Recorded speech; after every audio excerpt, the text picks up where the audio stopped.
नमस्कार प्रेक्षकांनो, या मालिकेच्या आजच्या सुपर डुपर भागामध्ये अतिशय जबरदस्त असा ट्विस्ट आपण पाहणार आहोत.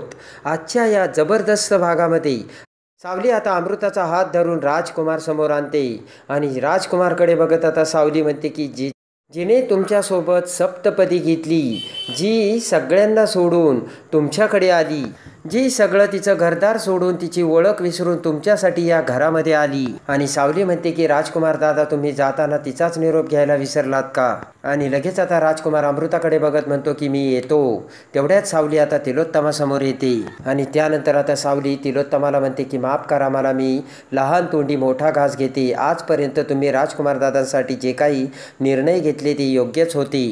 सावली म्हणते की त्यांच्या चुका पाठीशी न घालता वेळोवेळी तुम्ही त्यांना शिक्षा दिली. सावली म्हणते की जशी तुम्ही त्यांना त्यांची चूक सुधारण्याची संधी दिली, तसेच तुम्ही त्यांना अजूनही ही संधी द्यायला हवी असं मला वाटतं. आणि त्यांचा मधला जो बदल झालेला आहे तो मी माझ्या डोळ्यांनी बघितला असे सावली तिलोत्तमाला सांगते आणि म्हणते की आज त्यांनी स्वतःचा जीव धोक्यात घालून सारंग सरांचा सुद्धा जीव वाचवला, हेही तुम्ही बघितलं. सावली म्हणते की त्यांच्या तोंडाने नाही तर त्यांच्या कृतीतून दिसतंय की खरंच ते बदललेत. आणि लगेच आता सावली म्हणते की म्हणून या गोष्टीसाठी आपल्या सगळ्यांचा पाठिंबा असायला हवा असं मला वाटतंय.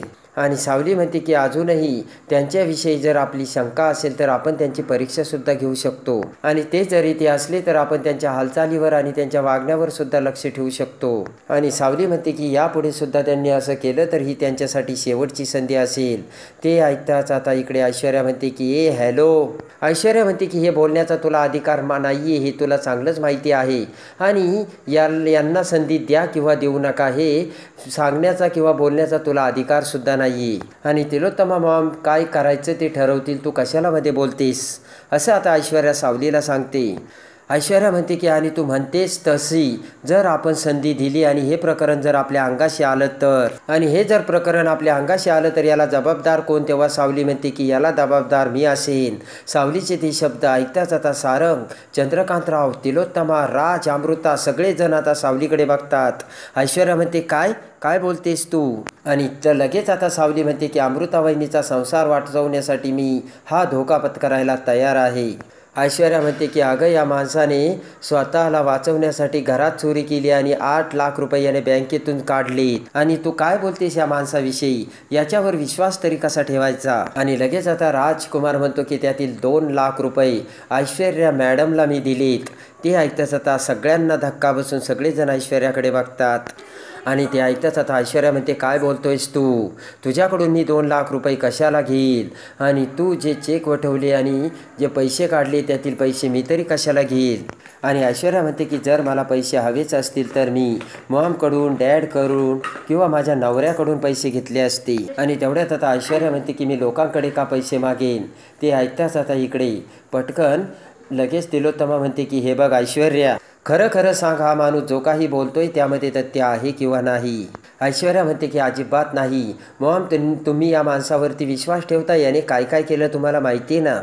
तेवढ्यात आता राजकुमार म्हणतो की माझे गुरु मला नेहमी सांगतात माणसाला एक गोष्ट लपवण्यासाठी 10 गोष्टी खोट्या बोलाव्या लागतात. आणि राजकुमार म्हणतो की मला माहिती आहे, मी कंपनीच्या अकाउंटमधून पैसे काढले आणि ही माझ्याकडून झालेली खरीच तर चूकच आहे. आणि लगेच आता राजकुमार म्हणतो की पण ऐश्वर्या मॅडमला कदाचित आठवत नसेल, तारीख 12 होती, वार शुक्रवार होता आणि ऐश्वर्या मॅडमला मी 500च्या 400 नोटा दिल्या. राजकुमार म्हणतो की मी तुमच्याशी खोटं बोलून तुमच्या मनात यांच्याबद्दल विष पेरावं असं माझ्या मनात काहीच नाहीये. राजकुमार म्हणतो की पण जे सत्य आहे तेच मी सांगितलं. आणि ऐश्वर्या म्हणते की घेतले असेल तर मी बोलेल ना काय मी घेतले होते म्हणून, पण मी घेतलेच नाही तर याच्यावर विश्वास कसा ठेवायचा?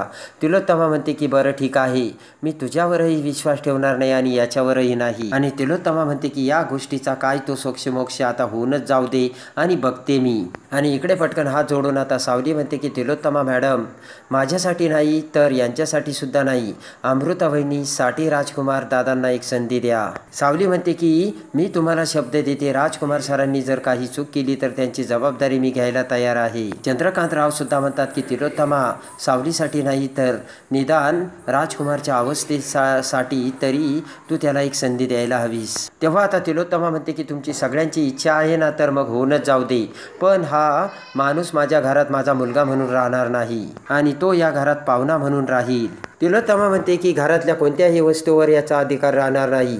हा ऑफिसमध्ये जाणार नाही आणि कामात ढवळाढवळही करणार नाही आणि आर्थिक व्यवहार तर त्याहूनही तो बघणार नाही, असे तिलोत्तमा सांगते. आणि याला जर पैसे विषय हवे असतील तर याने सारंगकडून मागून घ्यायचे, असे तिलोत्तमा बोलते. तेव्हा आता राजकुमार म्हणतो की आई, उगाच तुम्ही त्रास करून घेता, कारण या घरात राहण्याच्या मी लायकीचा नाहीये. राजकुमार म्हणतो की मी या खूप चुका केल्यात आणि त्याचं प्रायश्चित्त मला मिळायलाच हवं.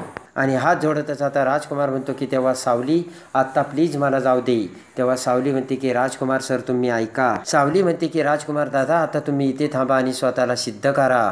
आता राजकुमार म्हणतो की माझे गुरु काय म्हणतात माहितीये का, चांगला बदल हा स्वतःला जाणवायला हवा, तो कुणाला दाखवायची गरज नाहीये. ते ऐकताच आता तिलोत्तमा ही राजकुमारकडे बघते. त्यानंतर आता राजकुमार म्हणतो की पण थांबतो मी इथे, पण माझ्या काही अटी असतील. आणि लगेच आता हात जोडत राजकुमार म्हणतो मी इथे पाहुणा म्हणून नाही तर भाडेकरू म्हणून राहील. राजकुमार म्हणतो इथे राहण्याचे, जेवणा खाण्याचे मी माझ्या कमाईने पैसे देईल आणि ही जर अट मान्य असेल तर मी इथे राहायला तयार आहे. आणि त्यानंतर आता इकडे तिलोत्तमा म्हणते ठीक आहे आणि तिलोत्तमा निघून जाताच इकडे सगळेजण खुश होतात. तेवढ्यात आता सावली हात जोडत राजकुमारला म्हणते की राजकुमार सर, मी सगळ्यांना शब्द दिला आणि सगळ्यांनी माझ्या शब्दांचा मान ठेवला, पण तुम्ही माझं सौभाग्य वाचवलं त्याबद्दल तुमचे खूप आभार. आणि मी सगळ्यांना शब्द दिलाय तेव्हा तुम्ही माझ्या शब्दाला जागून तुम्ही स्वतःला खरं सिद्ध करा आणि त्यानंतर तुमच्या या खऱ्यापणाच्या सिद्धीवरून माझे या घरातील स्थान ठरणार आहे. तेव्हा आता राजकुमार म्हणतो की तुझं सौभाग्य मी वाचवलं आणि तो माझा कोणीच नाही आहे का. आणि राजकुमार म्हणतो की तुझं सौभाग्य होण्याच्या अगोदरपासून तो माझा लहान भाऊ आहे, कळलं का. आणि राजकुमार म्हणतो की मी तुझा शब्द नाही मोडू देणार, हे मी तुला वचन देतो. ते ऐकताच आता इकडे अमृताला पुन्हा आता थोडंसं वेगळं वाटतं. आणि राजकुमार म्हणतो की सावली, भूतकाळात जे काही घडलं ते तर मी सुधारू शकत नाही, कारण ते माझ्या हातात नाही, पण पुढे जे काही घडवीन ते मी माझ्या हाताने घडवील, असे राजकुमार सांगतो. आणि हात जोडतच आता राजकुमार सावलीला थँक्स करत आभार व्यक्त करतो. आणि त्यानंतर आता राजकुमार आणि सगळेजण तेथून निघून जातात, तर सावली आणि अमृता देखील तेथून निघून जातात. पण इकडे आता ऐश्वर्याला धक्का बसतो. ऐश्वर्या विचार करते की वा राजकुमार वा, आज तू माझ्याशी पंगा घेतला, तू या घरात एंट्री तर केली, पण मी याचा बदला घेणार म्हणजे घेणारच. ऐश्वर्या म्हणते की आता मी एका दगडात 2 पक्षी मारणार आहे. ही मुलगी आता त्याच्यासाठी शब्द देऊन स्वतःसुद्धा अडकली आणि राजकुमारचं खोटं उघडं पाडून मी पुन्हा मॉम समोर आणील. आणि ऐश्वर्या विचार करत म्हणते की आता राजकुमार आणि सावली दोघांनाही मी घराच्या बाहेर काढू शकते. आणि इकडे आता बेडरूममध्ये येताच बबलू आता राजकुमारला समजावतो. बबलू म्हणतो की मी या घरात कोण कुठला आहे तरीसुद्धा मला तुम्ही आपलं मानलं, तू तर या घरातला थोरला भाऊ आहे. तेव्हा राजकुमार दादा, तू स्वतःला सिद्ध करायला तुला वेळ लागणार नाही आणि लवकरच तू स्वतःला सिद्ध करशील. आता इकडे राजकुमार म्हणतो की बबलू, अरे मी एवढ्या चुका केल्या ना, तर ही माझी लहान भावंड आहे ना, ती मला माफ करतील की नाही हे मला माहिती नाही. ते मला माफ करतील की नाही हे मला नाही माहिती, पण आई तर मला कधीच माफ करणार नाही. तेव्हा आता बबलू म्हणतो की राजकुमार दादा, मला खात्री आहे तू चांगला झाला की आई तुला लगेच माफ करणार. आणि त्यानंतर आता बबलू म्हणतो की राजकुमार दादा तू वर झोप. तर राजकुमार म्हणतो नाही, मी आत्तापर्यंत जे अपराध केले ना त्यासाठी मी खाली झोपणार आहे आणि माझ्यासाठी तीच मोठी शिक्षा असेल आणि हेच माझ्यासाठी प्रायश्चित्त असेल, असे राजकुमार आता बोलतो. बबलू म्हणतो ठीक आहे, मग तुला जे लागले ना ते मला सांग. आणि आता हात जोडून राजकुमार म्हणतो की बबलू, मी तुझ्यासोबत सुद्धा खूप वाईट वागलो, तेव्हा मला माफ करशील का. बबलू म्हणतो की हात जोडू नकोस राजकुमार दादा. आणि त्यानंतर आता देवाचे नामस्मरण करत राजकुमार हा खाली झोपतो. बबलू ते सगळं बघतो. इकडे आता सावली किचनमध्ये येते आणि अमृताला म्हणते की अमृता वहिनी, राजकुमार दादांच्या आवडीचं काहीतरी खायला करा, कारण किती दिवस झाले ते बाहेर होते. अमृता मात्र काहीच रिॲक्ट करत नसते. तेव्हा आता सावली म्हणते काय झालं अमृता वहिनी, राजकुमार दादा आले त्याचा तुम्हाला आनंद नाही झाला का. अमृता म्हणते की आनंद व्यक्त करावा का नाही करावा तेच काही कळत नाही. अमृता म्हणते की मुळात ते आल्यामुळे मला आनंद झाला की नाही हेच मला समजेन असं झालंय. अमृता म्हणते की जी गोष्ट आयुष्यात कधीच घडणार नव्हती ती घडल्यानंतर कसं वागावं ना तेच मला काही कळत नाही सावली. अमृता म्हणते की आता मला आनंदाची सवयच राहिली नाही आणि मुळात हा आनंद किती दिवस टिकणार आहे ना तेच मला काही माहिती नाही. अमृता म्हणते की कसं ठीक होणार आहे सावली. सावली म्हणते तुम्ही काही काळजी करू नका. अमृता म्हणते की सगळ्या घरांनी जरी त्यांचा स्वीकार केला तरी आईने त्यांचा स्वीकार केलेला नाही. आणि अमृता म्हणते की म्हणून मला एका गोष्टीची भीती वाटते, आई माझा लग्नाचा विषय अजिबात सोडणार नाहीयेत आणि त्यांना कसं सांगावं ना तेच काही कळत नाही. सावली म्हणते की एक वेळेस मीच तुम्हाला सांगितलं होतं अमृता वहिनी राजकुमार दादांना माफ करू नका, पण आता मीच तुम्हाला सांगते खरोखर ते सुधारलेत. आणि अमृताला आता भीती वाटत असते. अमृता म्हणते की सावली आता आईने माझ्या लग्नाचा पुन्हा विषय काढायला नको. इकडे पटकन सावली आता बेडरूममध्ये येते आणि सारंग आता तिथे बसलेला असताना सावली म्हणते की सारंग सर, आणि खाली बसत आता सावली म्हणते की राजकुमार दादांना थांबवण्यासाठी मी तिलोत्तमा मॅडमची समजूत काढली, हे मी योग्य केलंय का? आधीच तिलोत्तमा मॅडमचं माझ्याबद्दलचं मत फार काही चांगलं नाही असे सावली सांगते.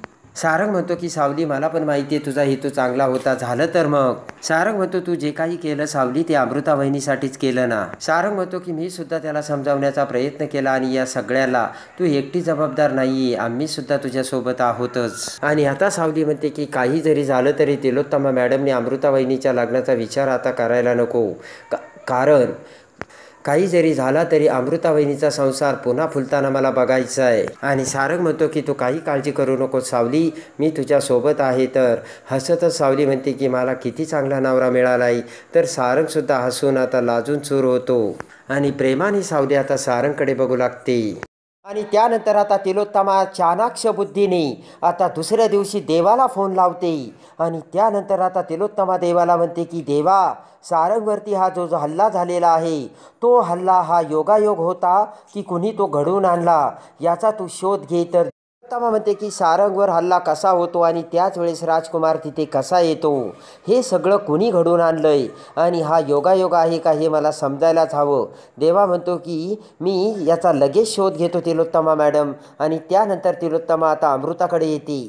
आता मात्र तिलोत्तमाला राजकुमारवरती खूप संशय येत असतो आणि हे सगळं राजकुमारने घडवून आणलं की काय असे तिलोत्तमाला वाटत असतानाच तिलोत्तमा आता अमृताकडे येते. आणि तिलोत्तमा आता अमृताला सांगते की मला नाही वाटत की राजकुमार बदलला आहे आणि राजकुमारने मला वाटतं की हा त्यानेच हल्ला घडवून आणला असेल. पण तिलोत्तमा रागाने आता अमृताला म्हणते की अमृता तू एक गोष्ट लक्षात ठेव, तू जर या राजकुमारला बळी पडली आणि जर तू बदलली तर माझ्या इतकं कोणी वाईट असणार नाही. त्याच वेळेस आता राजकुमार हा तिथून त्याची आवरून आता जाऊ लागतो. आणि त्यानंतर इकडे आता तिलोत्तमा म्हणते की तुला हे जे स्थळ आलेलं आहे ते स्थळ तुला यापेक्षा चांगलं कधीच मिळणार नाही अमृता, ही एक गोष्ट तू लक्षात ठेव. तर त्याच वेळेस आता राजकुमार तिथे येऊन ते बोलणं ऐकतो आणि तिलोत्तमा रागाने राजकुमारकडे बघते. पण त्यांचं हे जे सगळं बोलणं चालू असतं त्याच वेळेस वरून सावली आता सगळं काही बघत असते. तेव्हा आता तिलोत्तमाने चाणाक्ष बुद्धीने आता राजकुमारवरती पाळत ठेवलेली असते. तर सावली आता सगळ्यांकडून आता माहिती घेत खरं सत्य काय आहे हे शोधण्याचा देखील प्रयत्न करत असते. तर आता हा राजकुमार खराच बदलला की काय हे सत्य सावली आता कशी समोर आणणार हे बघण्यासाठी आणि या मालिकेच्या डेली अपडेटसाठी बेल नोटिफिकेशनवर क्लिक करून आपल्या चॅनलला लाईक करा, सबस्क्राईब करा.